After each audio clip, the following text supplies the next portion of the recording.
దేవుడు అందరి బాధలు వింటున్నాడు, కానీ నా బాధలు చెప్పే లోపలే ఇయర్ ఫోన్స్ పెట్టుకుంటున్నాడు. పబ్జి ఆడతాడేంటో.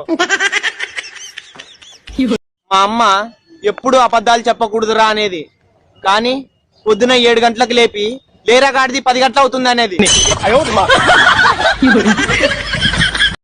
అరే మహేష్, నేను మన దోస్తు వాళ్ళందరం దావత్ చేసుకున్నామా లేదా? చేసుకున్నాం మామ. బాగా తాగినాక ఎవడో ఆకలి అవుతుందంటే రాత్రికి రాత్రి మా ఇంటికి పోయి రిమ్మల మేకను తెచ్చుకొని కోసుకొని తిన్నామా లేదా? తిన్నాం మామ. అలాంటి మటన్ నా లైఫ్ లో తినలే, కానీ పొద్దుగాల పోయి చూస్తే మా ఇంటికాడ మేక అట్లనే ఉన్నది, కానీ కుక్కలేదు. అంటే మనం తిన్నది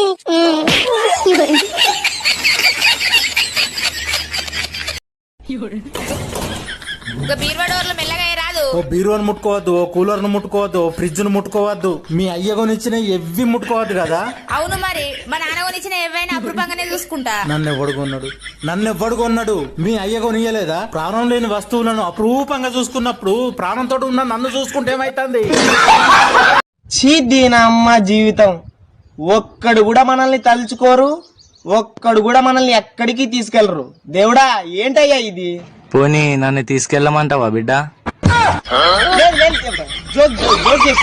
జోక్ చేసి నువ్వు అక్కడ ఉండి నేను ఇక్కడ. अच्छा मैं आपसे एक बात पूछूं? हाँ पूछो बेटे। ये पहले जमाने के लोगों को एक एक को 8-8, 9-9, 10-10 बच्चे रहते थे, ऐसा कई को बोले तो हमारे जमाने में ये इंस्टाग्राम, स्नैपचैट, व्हाट्सएप वगैरह नहीं था, इसलिए रातों में टाइम वेस्ट नहीं करते थे। కంగ్రాచులేషన్ మేడం, ఈ వయసులో కూడా మీకు బాబు పుట్టాడు. ఇంతకీ మీరు దేవుడిని పాప కావాలని అడిగారా, బాబు కావాలని అడిగారా? నేనేం అడగలేదండి. మా ఆయన గారు బాత్రూమ్ లో స్నానం చేస్తున్నప్పుడు నన్ను టవల్ అడిగారు. టవలు ఇవ్వడానికి వెళ్ళినందుకు వీడు పుట్టేశాడు.